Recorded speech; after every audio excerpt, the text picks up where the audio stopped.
And good evening, everyone. I'm John O'Loughlin. Welcome to McDuff Lives, and a special welcome to our guest tonight, Anastasia Battle.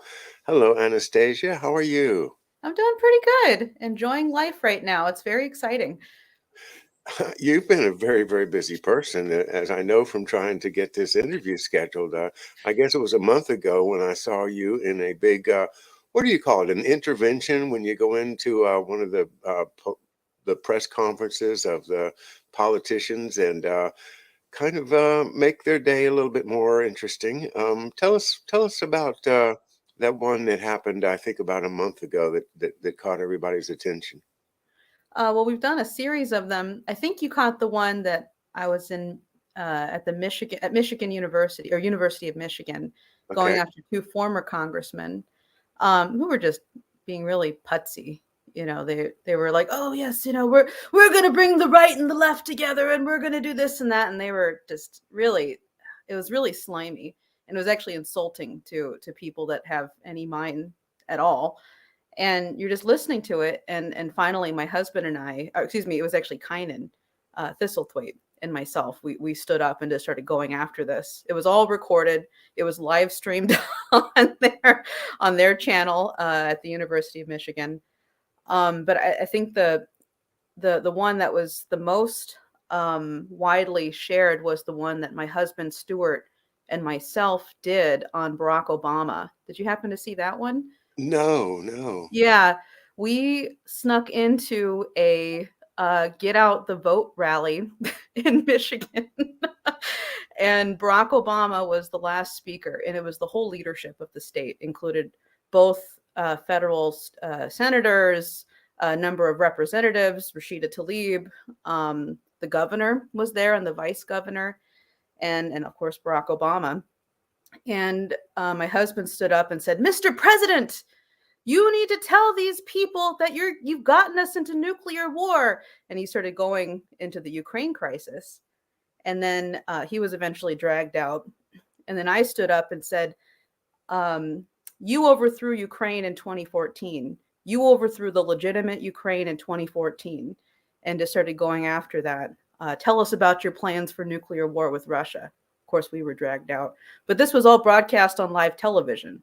You had all the major news networks there. And then we got this on our recording devices, on our cell phones.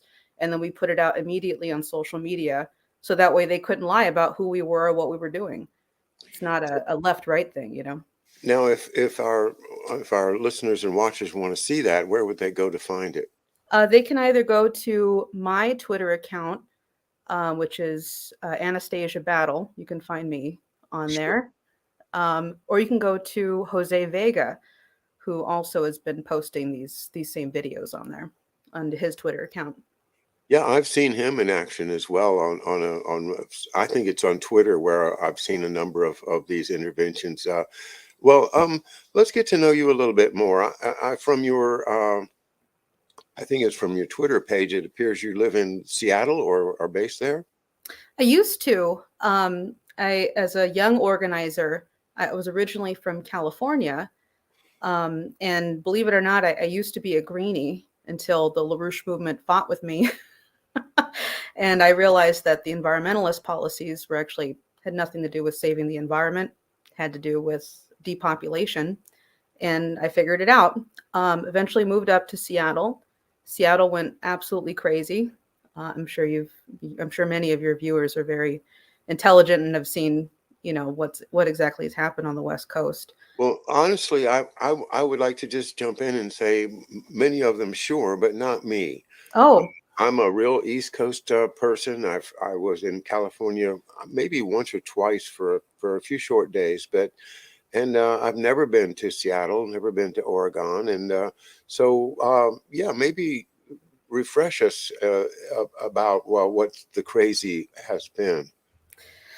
well, man, it has just been, I mean, between the housing prices, the homelessness, and the drugs, all really in Seattle, I was there before marijuana was legalized and after not only marijuana, but then the spreading of general drugs overall. And this increased the homelessness to the point where the city had to initiate a state of emergency, and so did Los Angeles and in San Francisco. There, I forget how many at the time. It was like 30,000 when I was still living there. It was like 2014, 2015. There was like 30,000 people who were homeless living in Seattle. It's like a subsidy, Hmm. and completely disgusting situation. Living in tents. It was cold. People doing drugs. There was needles everywhere. You could no longer walk around with your children in the park because there was homeless everywhere and needles everywhere, and the crime rate just skyrocketed. I had been I had cared for children at the time, and the parents that I would work for would tell me, please don't like go to the park, don't do this and that, because I'm afraid that they're going to get, hepatitis or something like that because they're playing in the playground. So that's how bad it got. And the police worked with the local news station. I think it was Cron 4 in Seattle. There was a documentary put out called Seattle is Dying, which I really recommend people watch that. And they just go through exactly what happened from what the police viewed. And it was like an experiment. That's the way one of them said it was like a social experiment. It's really very terrible. So we eventually moved out of there. It just got so bad between the drugs and the housing market. I think it was like a 1-bedroom apartment was $2,000. So if you're working minimum wage, you can never afford that. So where are you supposed to go? What are you supposed to do? It's bad everywhere as far as apartment rental and things like that. It's just getting worse and worse. But okay, so you're now you mentioned Michigan a couple of times. Is that where you're at? Yeah, I'm in the Detroit area.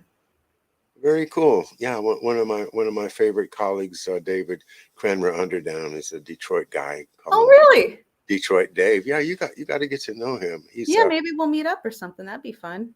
He's a terrific researcher, and you can see him on usually once a week. He's on my show. So, but he's a deep researcher in the Detroit history, and knows where a lot of the bodies are buried.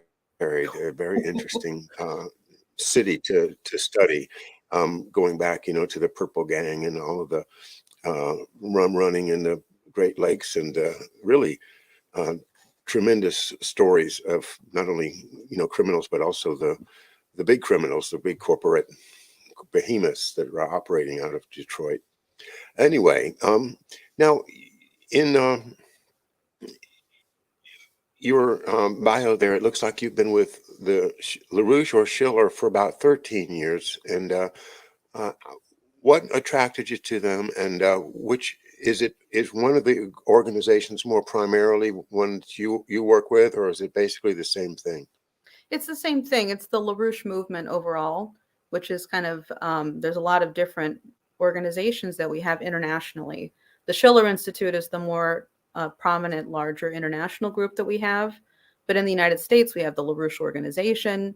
I know you know Diane Sayre. We have a magazine called the Executive Intelligence Review, which puts out, really great intelligence every week. In Germany, we have a party called the Buso. We have collaborators in France. Actually, I'll be posting an intervention that Remy, one of our friends there, just put out, going after the Nord Stream pipeline and the Seymour Hersh revelations. So that'll be pretty great. But we have people all over the world who have been working with Lyndon and Helga Larouche, really we've been organizing for about 50 years now. And we eventually recruited many nations to join what has now become the Belt and Road Initiative. We called it the New Silk Road. But that's what I was really the most moved by as a young organizer. I joined when I was 18. I met the movement in California. And like I had mentioned, I fought with them like, don't you know, we need to save the planet and da-da-da. And somebody was like, well, look, the whole point of the environmentalist thing is nothing to do with saving the environment. If they really did, they would have done it by now. We would have been planting trees. We would have gotten rid of all the oil spills. It has to do with depopulation. That's the whole point. And as I started to look into it more and more and more, it became more real. and looking at what's happened to Africa, what's happened to our country, what's happened to many other countries. And I told myself, I just couldn't let it, continue. I couldn't allow this to continue to go on. And there was this quote from Martin Luther King. I was reading his speeches, and he says, you might go on to live and be 90, but as soon as you gave up that thing you were willing to give up your life for, then you died then. And that really hit hard for me. And I said, I have to take on this mission. It really means that much to me. So for 16 years, I've been doing this. And I'm very happy that I have. And I'm now able to see the fruits of not only my labor, but of everybody who has come through this movement. It really is happening right now. So you feel like the Belt and Road is coming together? Is that what you're saying? That's actually what's driving the war crisis, because there's a whole new financial architecture that's come in, a new development bank of the BRICS, right? You've got the Asian Infrastructure Bank, the Shanghai Cooperation Organization, the Eurasian Organization, and European countries are joining. Massive amounts of African nations have joined. And so there's all these projects now being built. South American nations are joining. So when you have all these nations who were once viewed as weak and incapable of doing anything, third world countries who have now joined and said, we're not going to go along with this anymore. We're not going to be slaves to an imperial system any longer. And they've created this group to now be strong enough to go against that. And that's really what the war situation with Russia and China has been. I mean, come on. I mean, a weather balloon, if we're going to flip out about a weather balloon, or, we're actually going to arrest Vladimir Putin. I mean, come on. What is the United States been doing for the last 20, 30 years, even just that alone? We've had presidents who have done far worse and not a peep out of anybody. So, in the US, we've been working with a group called Rage Against the War Machine, which I know you attended that rally, and you met my husband. But there's now a grouping of Americans, 3,000 who showed up in person. And it was, I think, 70,000 who watched it live that day, watched the whole thing, which was pretty great. So you think about it, you get somewhere around 70,000 people in this country who are like, yeah, we got to do something in this country again. We're not just going to, go down as a, country that's going to destroy the planet in nuclear war. I mean, that's pretty inspiring. So you add all of this together, what's happening in what's called the Global South, the BRICS, and then what we're pulling together here in the United States, and also potentially in Europe with all these different demonstrations and rallies happening there. We could actually see a serious change in the world. Well, what's going to happen to my 401k?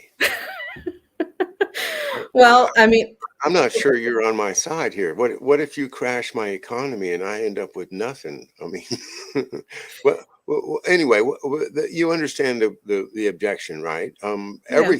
Everything, the whole Western financial system is riding apparently on winning this war in Ukraine, which, as far as I can tell, can't be won. But they're going to keep on pushing more chips in, upping the ante. And well, you mentioned arresting Putin, and then what is it, 3 or 4 days later, and now somebody's going to arrest Trump. And the weather balloon. Other instances have been cited by one of the war correspondents I follow. His channel is called Military Summary, and he really goes into detail every day with the particular units on this front line and where they're moving and who's making progress. And it's something kind of wonky for people that kind of like military stuff. And I kind of got hooked on it. But his observation, and he's been watching this very, very closely, is it looks like 3 guys that are pulling each other's tails.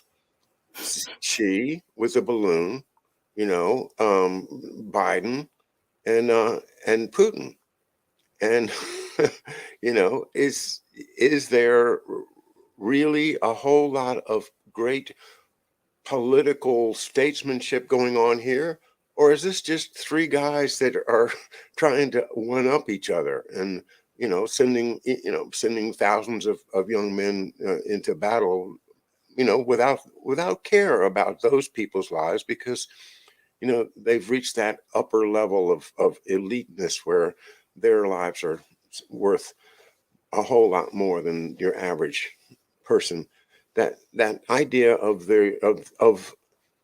at this point, is it really political, or is it just a bunch of three different teams trying to be king of the hill? Well, I think there's an element that's missing, though, is that you have empire. You have empire. Yeah, And you have these old financial interests, right? These old families, and they are somewhere between $1 and $2 quadrillion worth in debt just on the books, right? We don't know what's in the Cayman Islands. I mean, God forbid we open up those books and you start, finding all sorts of drug money and terrorist money, and we should really look into that. But $2 quadrillion worth of derivatives. yeah, There is the GDP of the world doesn't even equate to that. It's physically impossible to pay. So this thing is coming down as we're talking. It's coming down.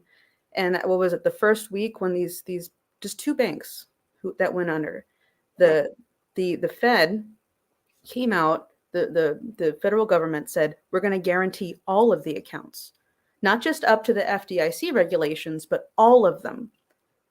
And that equated to about $800 billion just in those two banks. Now, what does that mean if we start guaranteeing all of the banks? Where is that going to come from? So there's been such a disconnect between the physical economy, like what we actually produce as a nation, people's labor, to these monetary funny money, this game that they're playing on Wall Street. And this is not about like a left-right thing or something like that, but we have to get GlassSteagall. I don't know if you're familiar with GlassSteagall, but this was what was put into law in 1933 to separate the banks out. You put right. them through bankruptcy reorganization. And we need this on a global scale because people's livelihoods are on the line. We're looking at hyperinflation in the face right now. That's literally what we're looking at on a global scale.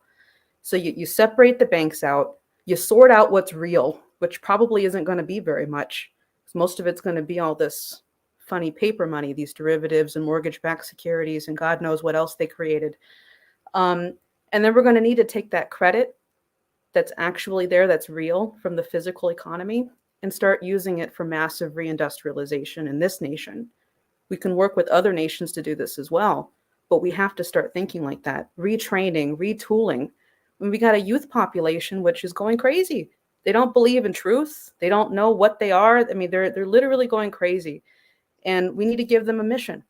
Let's give them a mission to rebuild the nation. Let's give them a mission to end poverty. Something that everyone can say, this is what we need to do as a country. Nobody wants to continue to blow up the world in these wars, let alone nuclear war, and annihilate the human race. It's the empire, though, isn't it? I mean, that really is. People don't understand until you study it, and you have to study it a while to really be convinced that the empire still exists. Because, oh gosh, no, 1776, America got free. We're independent, sovereign country. We're the greatest country in the world, and even though we have all this debt, I mean, we can handle it because we're the leaders, and everybody depends upon us, and the dollar is the world's currency, and it always will be. There's no replacement, and so therefore, why worry? But what problem is that empire is just eating away at us constantly, and the bottom line for people who are depending upon things like their 401ks is going to be they're going to get a haircut. You're going to lose value. Why? Because the whole shebang is the figures are something like 90% of all those trillions of dollars is derivatives, Oh. which is not money. That's not, I mean, it's paper. They use it to trade, but it doesn't have intrinsic value. These are things that are funny money. Exactly. But yet they're used for security to secure loans. And enough people seem to believe in it that it's become this permanent Ponzi scheme. But we know all Ponzi schemes fall sooner or later. And so we're all going to have to get ready to do something very radical. And that is to start, living like the Depression babies lived. We're going to have to, I mean, I'm starting a garden. I haven't had a garden in about 15 years, but I'm certainly going to have a big one this year because I want to grow my own vegetables. And I think a lot of people are thinking that way. I pity people that live in cities because it's going to be hard for them. But there's ways around it in cities to, do urban plots and to do rooftop gardening and all kinds of things that can be done. But people have got to get ready, I think, because you're right. It can't keep going. It just can't, because there's no way in the world that you can keep refinancing a debt that's financed with worthless paper. Well, I'm a little bit more hopeful, because I mean, to be perfectly honest, I think if the thing comes down, it's going to go to nuclear war. So I'm not going to bet on surviving the collapse of the financial system. I'm putting everything I can right now, including my body and my person, by doing these interventions, which other people should do with me. They should do that. It shouldn't just be the Larouche people. I'm honored that everybody loves what we're doing and that, they're very happy. In fact, my friends are just getting out of an AOC intervention right now. I think there was like 5 or 6 of them who were involved in this, young people in their 20s. It's fantastic. But we need more people to do this, to go out there. We should do interventions about GlassSteagall, do interventions about getting an international emergency conference to reorganize the banking system. Don't go down like this. Don't wait for something terrible to happen. We know what's going to happen, but there is a solution. We can. Helga Tsepp-LaRouche has put this forward. The 10 principles. She's put this forward on what we can do to create real peace in the world. And you can look that up at the Schiller Institute website. She's put forward a statement, an emergency statement on this conference, on getting an international emergency conference to reorganize the banking system. And she's calling upon every nation to go forward and do this, including, if it's not the UN, it's got to be some other group. Whatever we got to do, scramble if you got to, piecemeal it all together at the Vatican or, somebody's backyard. But we're going to make this happen because humanity is precious. Humanity is incredibly precious. And to lose humanity because of a man-made crisis is just stupid. That's just really stupid. And, we put in a little bit of courage, right? Americans used to be known for this, used to be known for wanting to fight like this. And I think we have to step to the plate now. Americans really need to, what do you got to lose? Taking on GlassSteagall is a wonderful idea. I always think back, and you mentioned EIR a little while ago, and I've been a great promoter of people going to the EIR Executive Intelligence Review that you can see at larouchepub.com. And that has got essays going back 50 years that are just terrific. Jeffrey Steinberg, one of the great LaRouche people from way back, did a presentation. I can't remember where it was. I saw it on the YouTube, and he was talking about the tragedy of when GlassSteagall came down, because that was the key. That was the key to the banking legislation from FDR to separate the investment banks, the banks that are supposed to be investing in actual productivity, from speculative banks that are able to just loan on their own ideas of what might be a good idea. The difference being that the speculative banks are borrowing money to make money off of other people's money deals, whereas that's what leads to the derivatives and the derivatives upon the derivatives, and that is bad. And that, of course, when you do that, then those fake derivatives become useful to people who need to launder money. Yeah. And this is the real problem with when abandoning Glass-Steagall, is that it just allowed all the dirty money, the drug money, as you say, the Cayman Islands, the offshore accounts that exist in the British banking system around the world. Yeah. And that is the big problem, because the people that think that that piece of paper is worth $1 billion to them are not going to be happy when you tell them that it's not worth anything. And they will go to their local congressman and say, hey, listen, you don't want to talk to the guy in the back room about this, do you? And it's really is bad. There is blackmail. There is this system has been corrupted for a long time. And, people like Jeffrey Steinberg have pointed it out. Your organization has been fighting it for this 50 years. And it's a really difficult thing. But, that's what young people are for, is to take on these tough challenges. So I echo you. I say, get out there, folks, and do what Anastasia and Jose and the others are doing. What's the other man's name that's out there today? Kynan Thistlethwaite. Well, more power. Yeah, it's kind of a mouthful. More power to Kynan and Jose Vega and yourself, Anastasia, for what Thank you're you. doing. Your opinion, are we headed towards a one world government? I think it depends on what we do now, because that's definitely what they're trying to impose at the moment, right? By trying to force Russia and China to submit, trying to force Africa to submit, right? The green policy saying, oh, no, you can't develop. That's, the Congo, you can't develop the Congo River. Don't you know there's a vampire bat there that we need to protect, a special guppy, you can't go into that oil field, right? This kind of stuff has been going on for a while.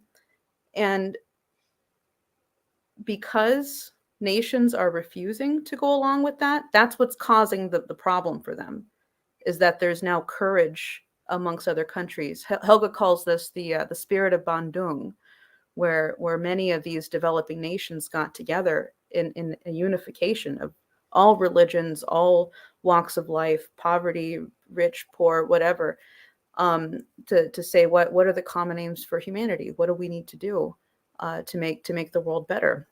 And human beings are good. You just have a small handful of jerks that think they rule the world, that want to kill you and want to kill everybody else. And they'd rather blow the world up in a nuclear war than to see that happen, than to see people coming together around these higher principles. So I think we can, what we're seeing now with the BRICS, this BRICS process, this is not one world government, although some people get really nervous about it, like, whoa, an international trade system, what does this mean? It's like, well, it's way different than what the IMF and the World Bank have put forward, right? That's debt slavery. What they've done with the new development bank at the BRICS and many other financial institutions that they've created is it's nations coming to the table. Nations put the money in the bank, and you sit down with other nations and you say, what do we want to build together? Right? And you just saw an example of that with Saudi Arabia and Iran, right? They sat down with China, they worked out a peace deal. Today, or maybe I should say yesterday, that they sat down and they're now talking about what their future is going to look like, and working out not just the peace deal, but economically. What does that mean? They're calling each other brothers. These are countries that have been fighting for years, and now they're coming together around something much bigger. That's what I would say is, as a response to, where are we going in terms of a one world government or not? I think we can create something completely new for humanity. We don't have to accept the rules-based order that whatever people want to give us, Yeah, the rules-based order is whatever rules I say are the rules. Yeah. And I can change the definition of any word whenever I choose to. That's the empire. It really is. That's the imperial thinking that they really do act as though they are gods, and what they say goes. And it's just like when I fight with YouTube. I can't tell you how many times YouTube have struck one of my videos, and they'll say that they'll accuse me of putting forward medical disinformation. And I say, wait a minute. First of all, I never said I was putting forward any medical information whatsoever. And secondly, you haven't even identified any information that I put forward, much less that it was wrong. And so I'm completely flummoxed as to what you're talking about. And so I file an appeal, and they just denied appeal, denied, denied, denied. This is the corporate mentality, is that they can define what words mean.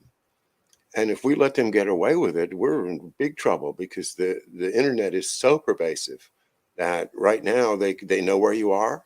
They know how to get in touch with you. And, it's getting really, really scary in terms of free speech and individual rights in this country.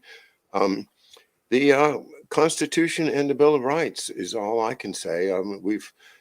They've been assaulted, they've been torn, they've been bent, folded, and mutilated, but they're still there. And that's what I put my money on, is that we're going to have enough people that want to preserve that Constitution and preserve that Bill of Rights over the ones that want to just kind of give in to the one world order and say, oh well, I give up. I'll give up my freedom in exchange for security and a lifetime subscription to Netflix. Right? Yeah, they can watch Wednesday all day long and, end up in a nuclear holocaust or something. But I agree. It won't matter. I mean, that was a big reason why, because we have to change the culture in the United States. I mean, why have they allowed it to get this bad, right? That's what I asked myself as a youth when I joined at 18, 19 years old. And when I posed this idea of creating a cultural magazine to Helga, she was very excited. And we have a magazine called Leonore, which I am actually the editor-in-chief of. And the idea is to bring together art, science, and statecraft. And it's youth oriented. We don't want like we are so smart and we know all about all, these kind of like, fancy, tutti frutti kind of magazines you read. But we want it oriented towards youth on why is it important to look at classical culture? Why is it important to start looking at history? Why is it important to combine these things together? Because if you have an underlying method of discovering what it means, something to be truthful, then nobody's going to be able to brainwash you. Nobody's going to be able to tell you what to think, because you know how to think. And even if people don't agree on the terms that you come to, you can still collaborate with people who have that method, because you're committed to truth. And you'd rather seek the truth than fight over your ideologies. And that's really what, I think a lot of people, what you saw with the Rage Against the War Machine, people coming together, they're like, screw these ideological differences. We're going to come together as truth-seeking people, damn it. Sorry. That this is what we're going to do. And we're going to save the whole world. We're going to save the world together. And you really see that principle. And I loved all the organizers, Nick Brana, Angela McArdle. I just met Irene, a number of Jorge, a number of other organizers who are part of it. And they all have this idea in mind that we need to really bring humanity together above these ideological differences. So, what we do right now, every single act that we make at this moment is going to be the determining factor on if we can win. And we can win. Right? This empire is going down one way or another, folks. Like it's not even a question anymore. It's going down, but it's a matter of what we do to ensure humanity's future. And I think, I would definitely recommend people to look into what we put forward. The last issue we had, we went through what are the ideas we need in order to stop World War III. We looked at John F. Kennedy. We looked at Nicholas of Cusa. We looked at tragedy. We looked at what some of the people might look up, the bread-fed scholar. Friedrich Schiller talks about this with the bread-fed scholar.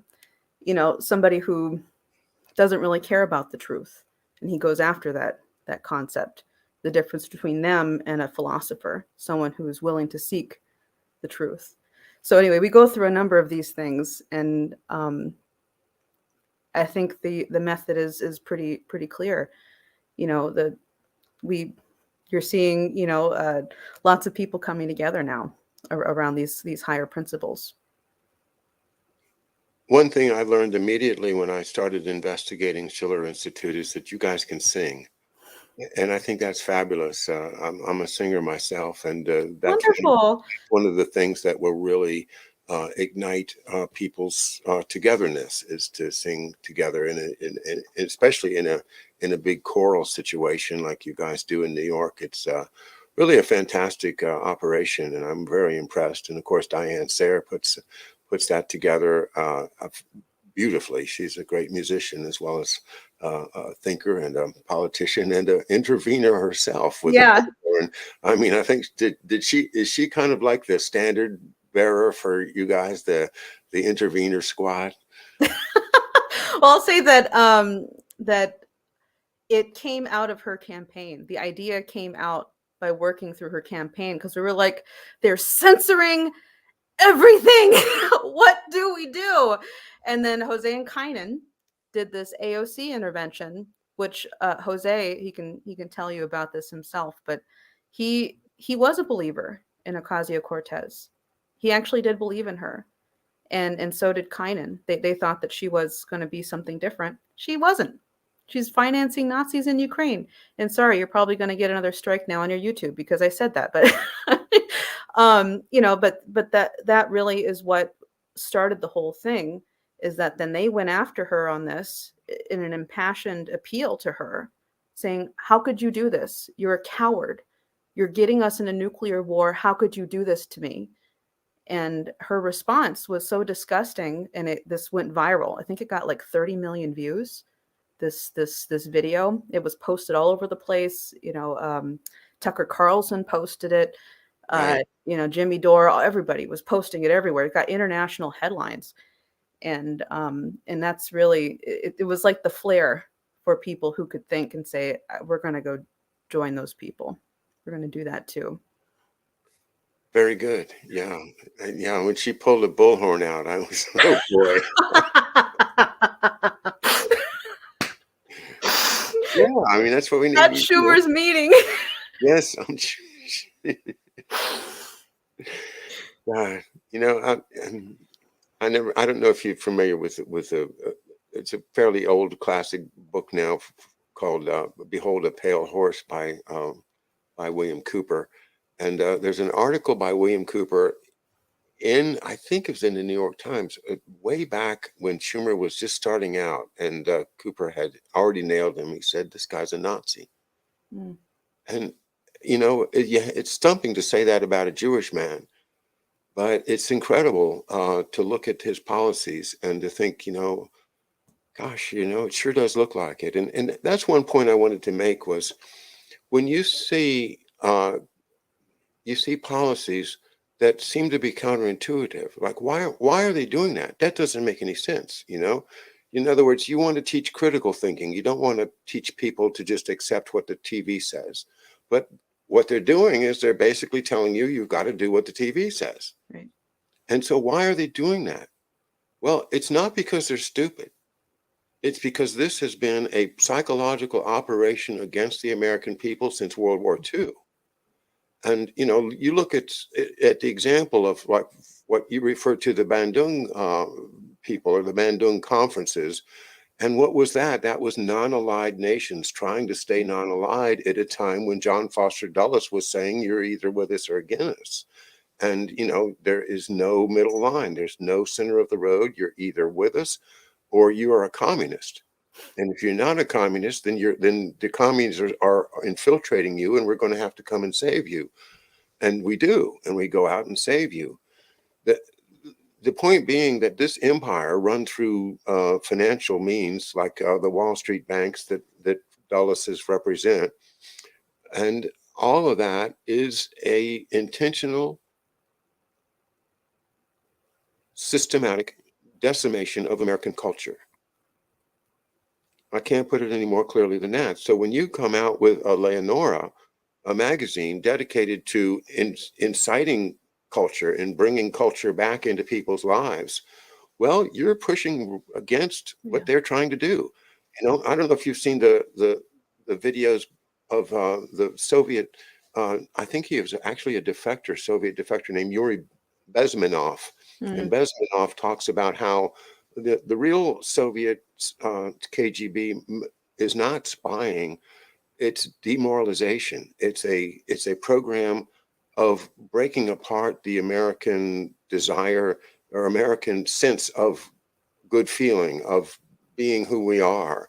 And I see that, you know, in terms of lack of respect for the flag, you know, things that are getting trivialized that our grandfathers fought for, things that are traditional American values that are getting just laughed at and trashed. And but more than that, the idea of developing American culture, American, for instance, American music.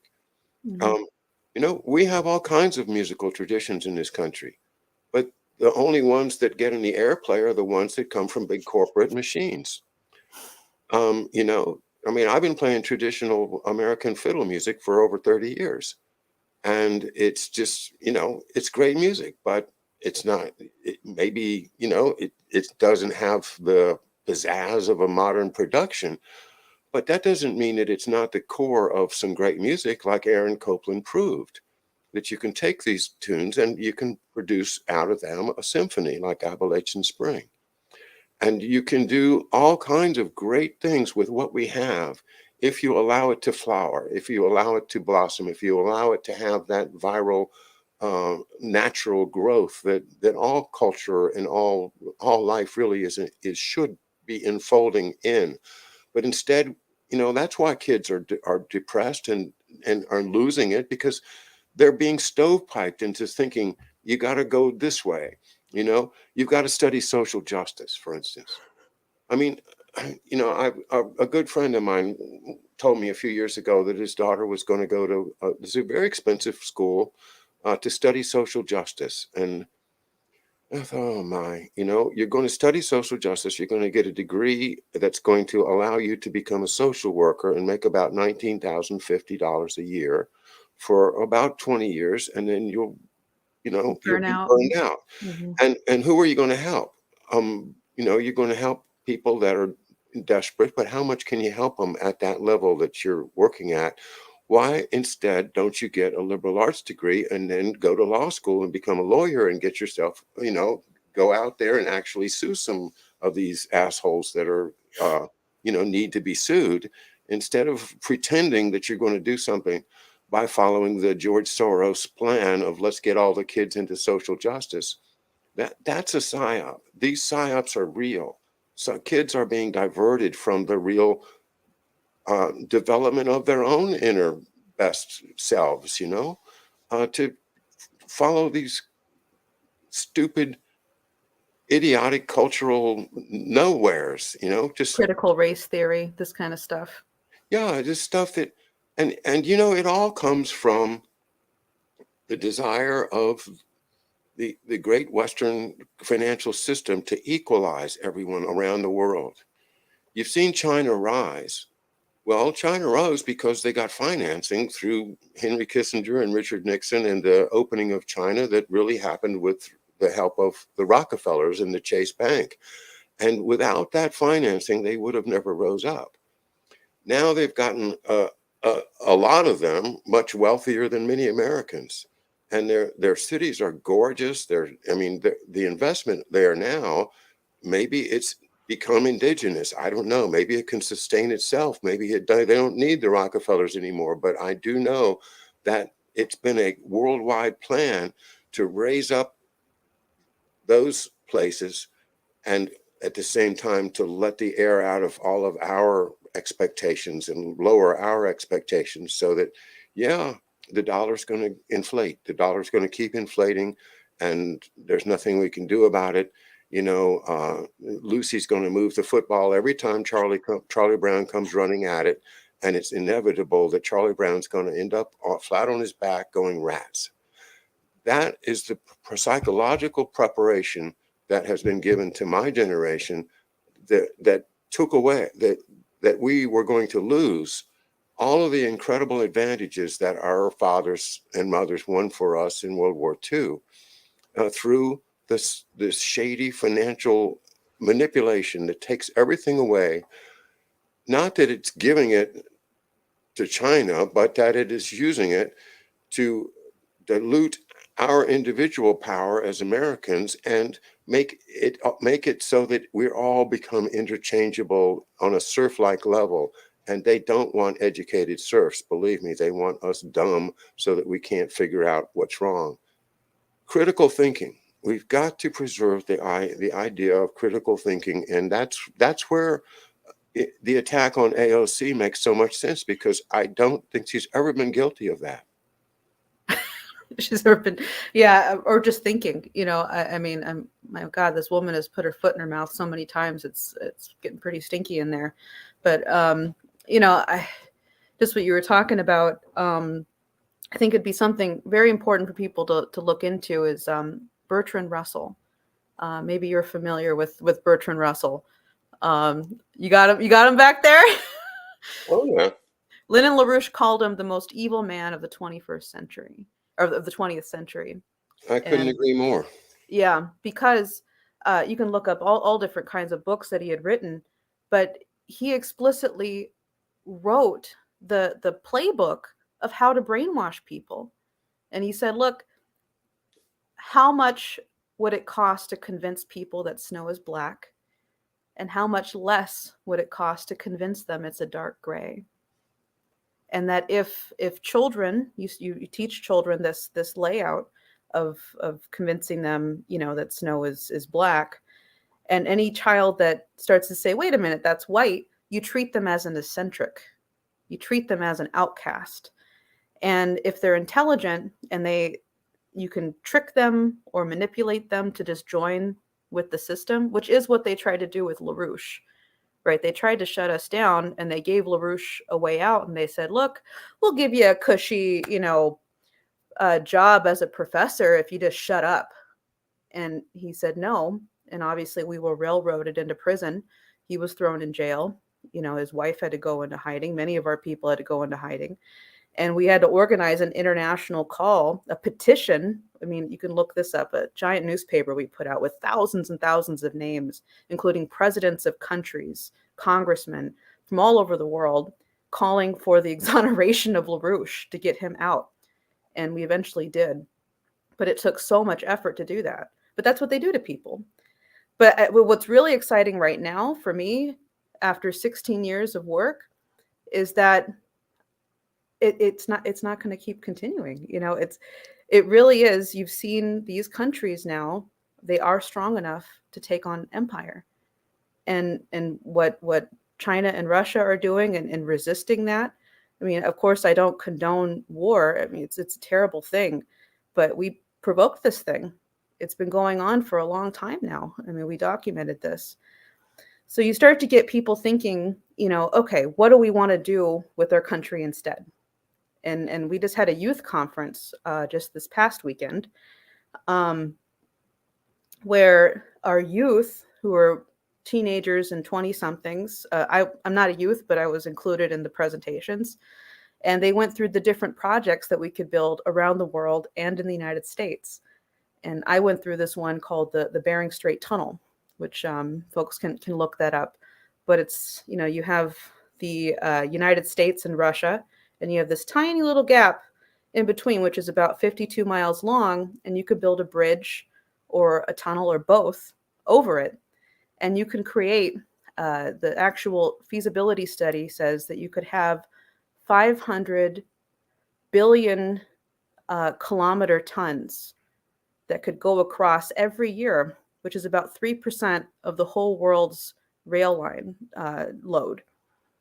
I mean, that's a lot. That's huge. It's a huge amount of economic progress we could have up there. We have so many resources in Alaska, in Russia, in Canada. I mean, it would be so beneficial, and it would mean the end of geopolitics if we were to do it, because we would have to actually have an economic agreement like you're seeing with Saudi Arabia and Iran. You'd have to have an economic agreement that says we may not like each other on everything, but we're going to collaborate on something. And when you see nations collaborating on things like this, then they start to find that all these problems and, you know, war, whatever, you know, it really wasn't that big of a deal. It really wasn't. And I think we start getting people around the common aims of humanity like that. And that's how we're going to solve a lot of these crises. Well, I'm worried about my Raytheon stock when you talk like this. You know, call my broker and say, X-nay on the military hardware. Because we're going to have to adjust to having a more of a civil way of doing our commerce. We don't have to make money by bombing people and killing young men in trenches. We don't have to do that. That's we don't have to do that. Right. That's one of my other one of my not famous favorite points to make is that there is no scarcity in this world. This world is the most bounteous place that God could create.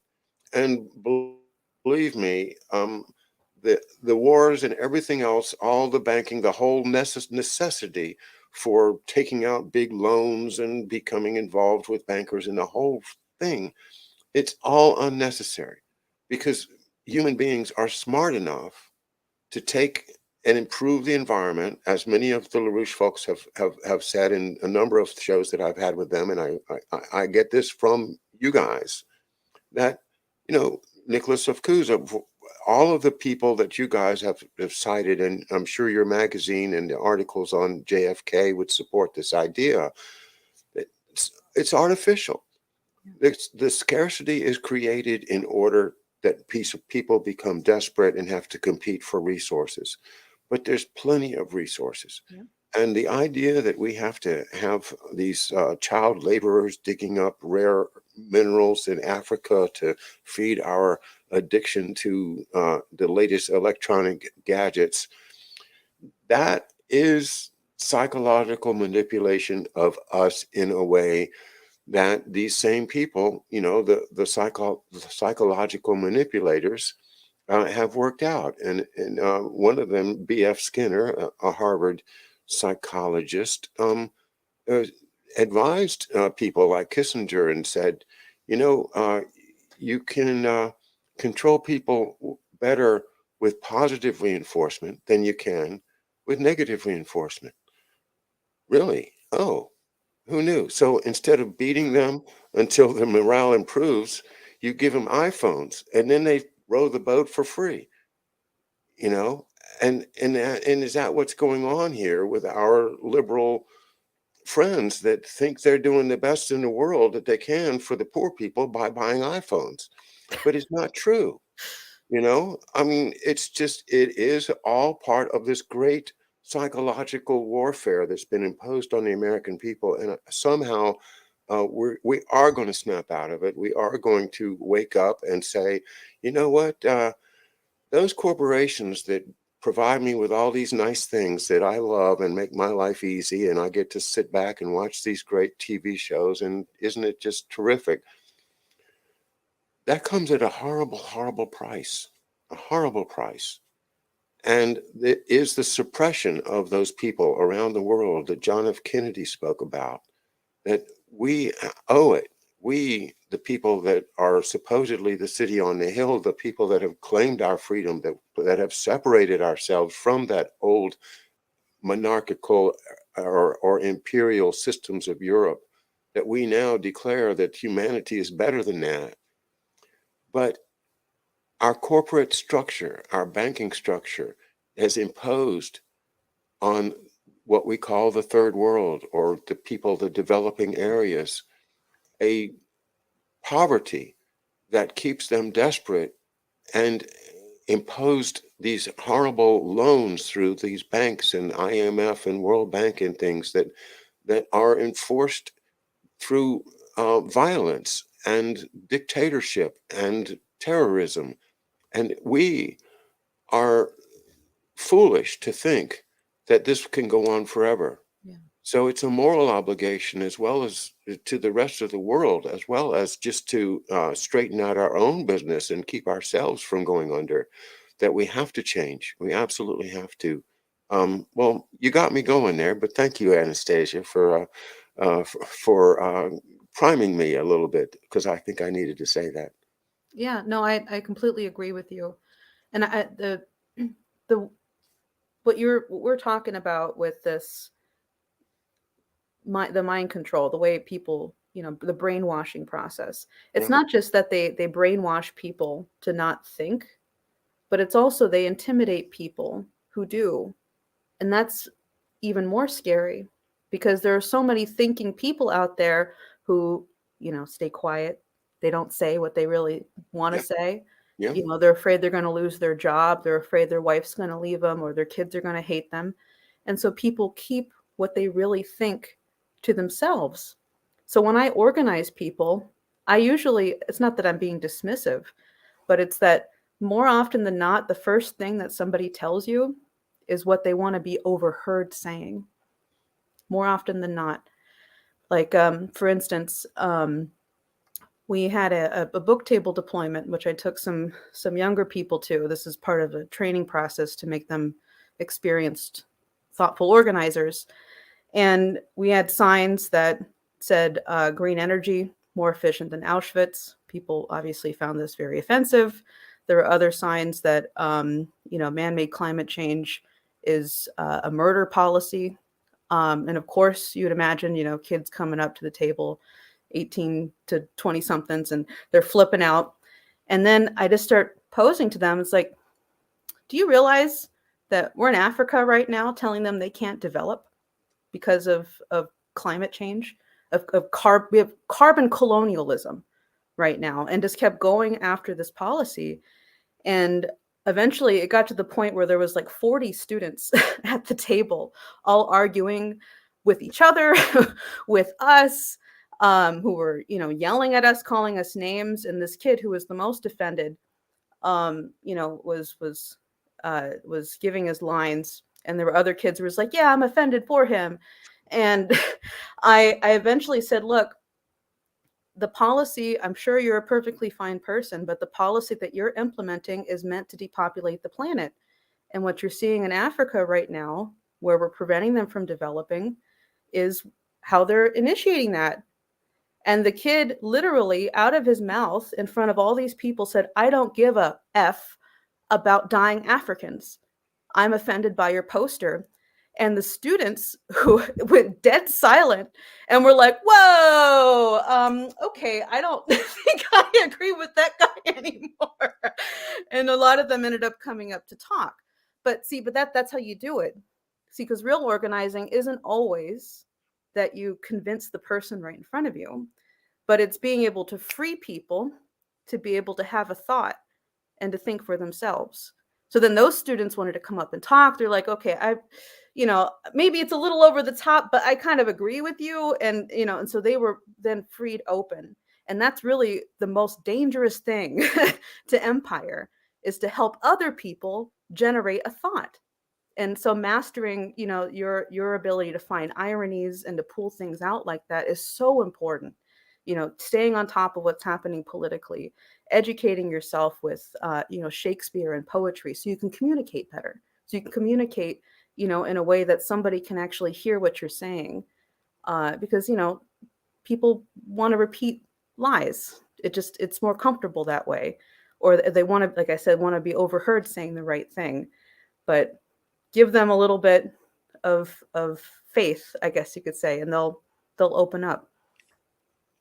That's a great example, and a great example of what I think I should be doing more of. But I'm going to I'm going to have to let you guys lead the fight And you're You're doing a welcome to come to the book table with us, John.